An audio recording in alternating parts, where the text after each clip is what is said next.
Hey, what up? It's Cody Kiks. I'm the CEO of Canadian Diamond Boyz, the coldest ice in the country. You might catch me riding motorcycles, foreign cars, Cadillacs, and a few other waves that I make. I design and manufacture the cleanest grills and fine diamond jewelry. I invest into precious metals and real estate, turning trap houses into trap homes. I'm all in, yo. Let's double up. So what's next? Down south. The Southern connection that helped everything happen the way it does, man. I love that shit. Yo, so how did it happen, man? Like, why'd you go south? Houston? That was it, just because the first time I got my grill, that's where the fucking came from. My first grill when I was 15. My homie came up here. He was playing football. I didn't know him. He wasn't my homie at the time. He was, I think it was his girl was dating my neighbor buddy, his older sister. And he came up here on Thanksgiving weekend. He was playing ball up here. He came from Louisiana Tech, and he grew up in the Texas area, Houston, Waco and shit. And from that point, he had the grill. I learned that you could get the pullouts instead of the file downs. He ended up lining me up with the pullout. He was in Louisiana Tech, and one of his roommates out there was playing football too. It was Big Pokey, and they were playing football before the rap. I think it was either rap or football, and it just kind of, he ended up going to rap. And during that time, him and Paul had a song. It was called Sitting Sideways. Paul Wall. They made all that stuff, so I kind of knew what was going on. I was obviously listening to that music a lot, no matter where I was, and that shit just really, it was like inspiration for me to just kind of like, I wanted to eventually go to Houston, so I just found out like how to travel and shit, and moved around a little bit. But my first time out there, like, I thought, like, I just knew the city was like all about grills and shit. And my first time going there, I thought it was gonna just be like you walk into the store, and like, I knew about Johnny Dang and shit because of Paul, and I already had been doing business for a little bit with them. Like, I was doing like wholesaling with them, so I was middleman it. There was a dude out there, Tony. He really helped me out. Like, he just helped me do like game, like, of how they're doing it. And it was a little different from up here. I know up here everybody was a lot more strict on quality, and shit was more like European standard, where out there it was just like, fuck it, gold, give me it. Like, they were just like, they just wanted like whatever, just as long as it looked flashy, didn't have to impress the customers too much. They were just already impressed. But the game that got put onto me out there, like, Houston really like helped me out with all that shit. It took me from like not knowing anything about jewelry to like all the new stuff ahead of what we would ever know out here, because it was like I was calling every day. I was on the phone every day, and then eventually like traveling very, very, very, very often. So Houston is it's always kind of been in our process with the roots. Yeah, the roots, like from day one. That's literally like who I learned how to do what I do with, is from everybody that come from the Texas area. And after Paul and Nelly had the song Grills, like, then my business grew up because everybody's knew about grills, and that was a big song that like kind of helped my shit go on. And I already had like the street, like the pavement pounded by having like these little flyers and shit made up in the stores all around my city, and like as many other cities as I could get to from between here and like Vancouver and shit. And they would just call me for that, like, I don't know, just that international plug, right? I just knew how to do that process. But my first time like going to Houston and shit, like with Johnny doing the grills as a level that he's literally still is like the guy to get a grill from. Like, I mean, how'd you meet him? You just called him up, or? Well, no, Coop put me in. He said, man, why don't you just call them, and they would just make you a wholesale account, where it's because I was bugging my homie to like, I wanted to do this like as a business, and I just kind of outgrew it, and I realized I just kept getting like, I don't know, it was just hard to maintain everything that everybody else was doing, and I actually was trying to like do a little bit more business with this. So it just got to the point where I just was like, yo, I just gotta call them and like figure something out. So I called it. He sent me an email, this and that, and it was the person I spoke to was Tony. He works for Johnny, still worked for him for like, since I've known him for like 15 years. And that dude put me on so much game with it. Tony, appreciate you, man. Like, if you ever see this one day, that shit is fucking fire as hell.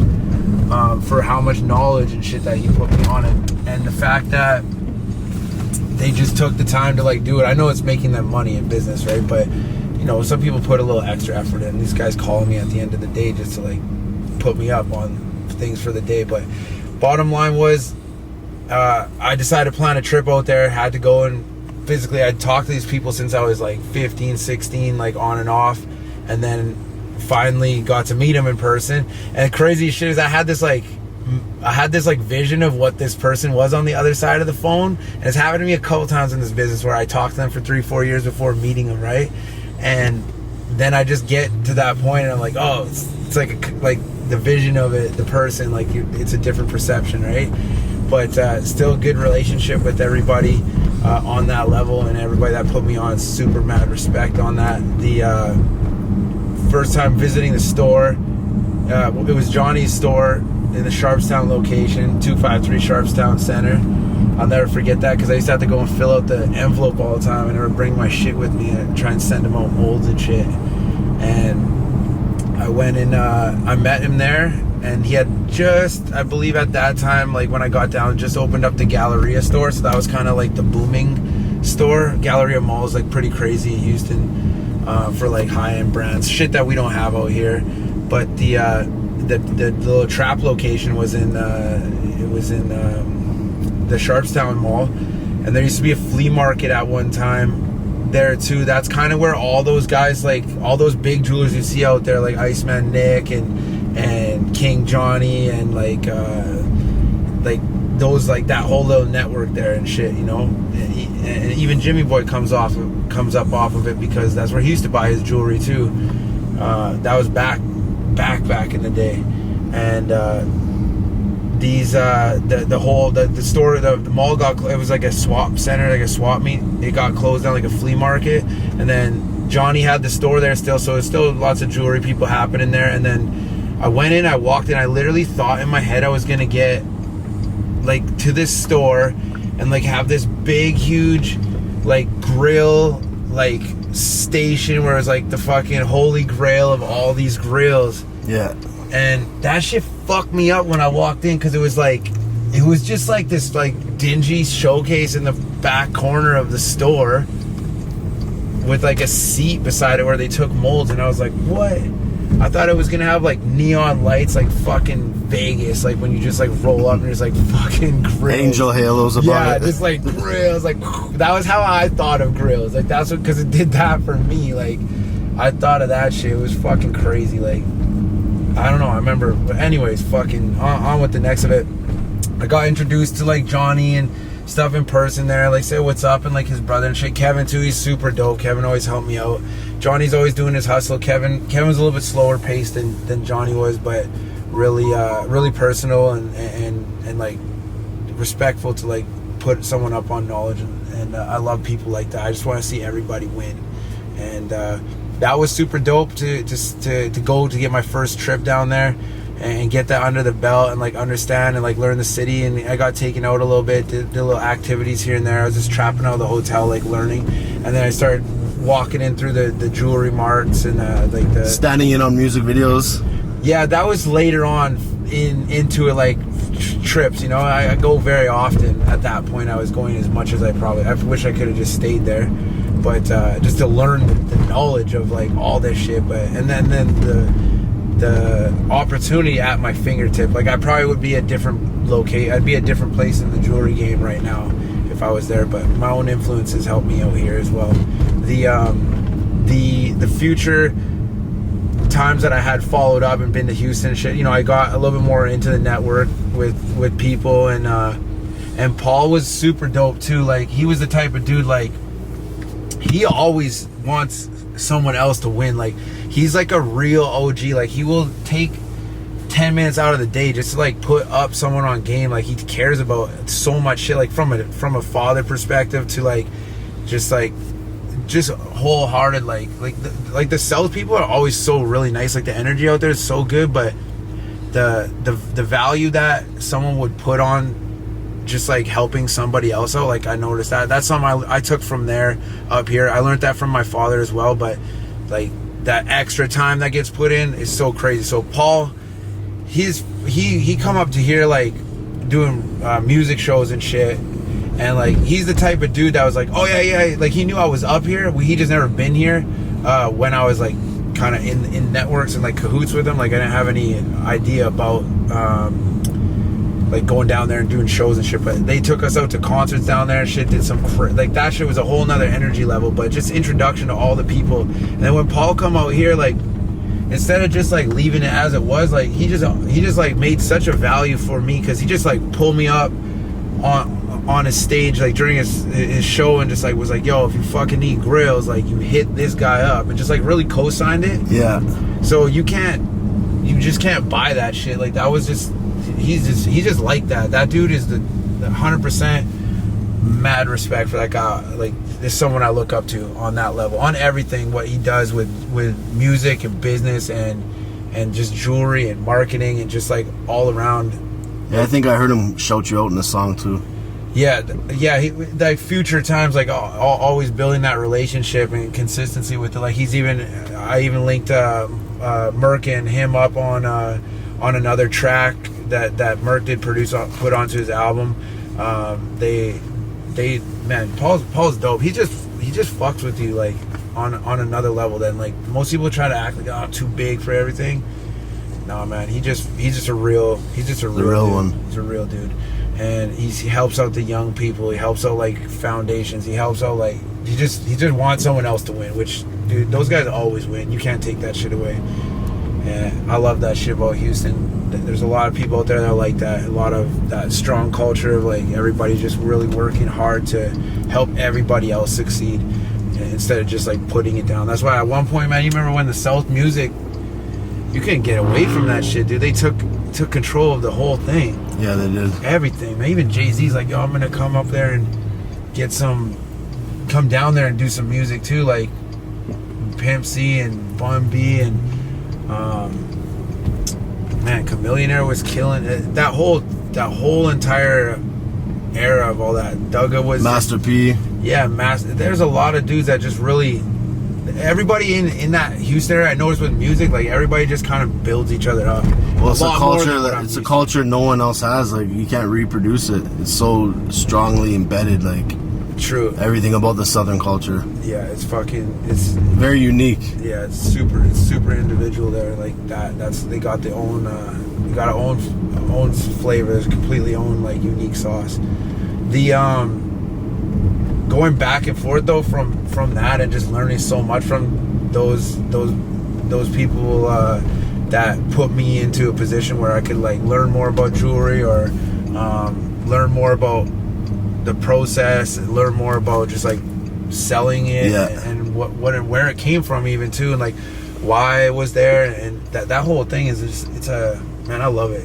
That shit. And that's a lot of roots you have that I would say a lot of jewelers in, not competition, but indirect competition don't have those roots. Like those are pretty deep, like relationships. Yeah, I feel like it wasn't like that's helped me to get that 100%. You can't take that away. That's that specific factor. It's authentic. It is, yeah. Just being there, putting myself in that position, investing in yourself to get out there. Yeah, like I would never take that away again. As well as like being able to just, I don't know, man. It's just when you when you travel, you just see a different lifestyle. When I was in Waco too, I was just visiting Cooper out there, and I pulled up to a blunt shop to get some pom-poms for him, and it wasn't a blunt shop, it was just a fucking corner store in Waco, and like they didn't even travel those guys down there. Like a lot of people just like, they're just literally, all they know is what,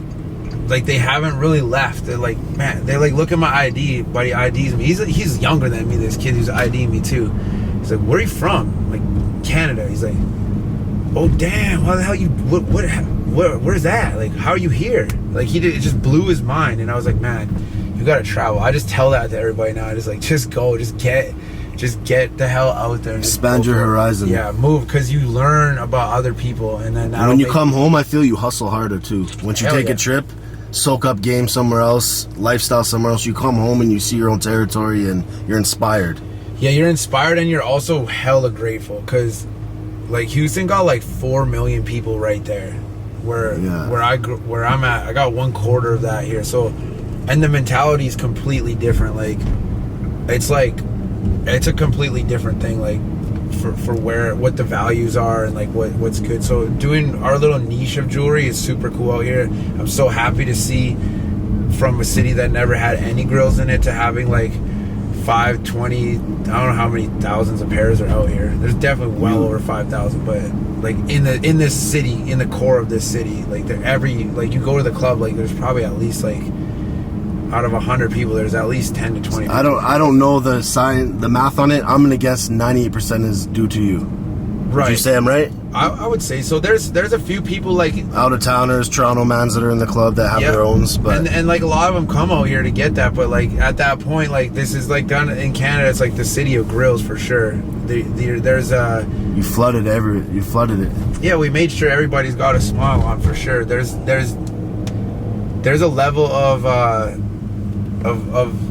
the network that we made for other people to come up of too. I'm actually like, even though it's competition on it, like somewhat competition you call it, like other people starting to try and sell grills in other stores, trying to wholesale grills, we get hit up all the time, which I wish I had a better program for it.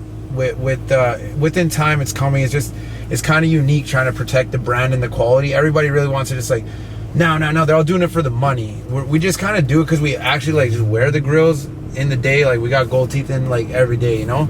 But the fact that people are just trying to get they see the value of it because we created like this lifestyle off of it, and like there are other jewelry stores like, oh, we want to make some grills, and they're trying to do it, and like they're out on the streets and shit. I think that I take it as kind of like I'm pumped about it. It's dope. It's a nice thing to see somebody else like doing that because we made such a buzz off of it out here, coming from another opportunity that you opened up a door for a lot of new hustle. Yeah, exactly. So putting other people on, man, that's a fire ass situation. I love that shit. Houston, Texas is definitely like the number one man that helped my career out to a level. A lot of people out there that's doing it, and shout out to everybody out there, man. I fuck with that shit forever till the day I die. I love that shit. Houston, Texas.